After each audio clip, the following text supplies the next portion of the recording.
We subjected 2 wood frame houses to a highly realistic storm, as has occurred in North Texas and the Midwest.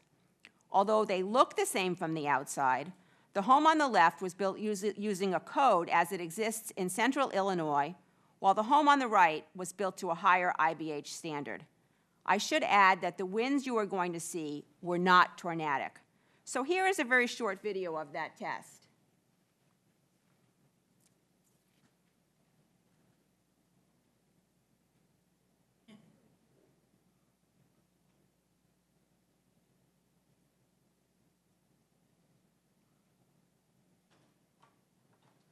You can see just how quickly and how completely the home on the left was destroyed.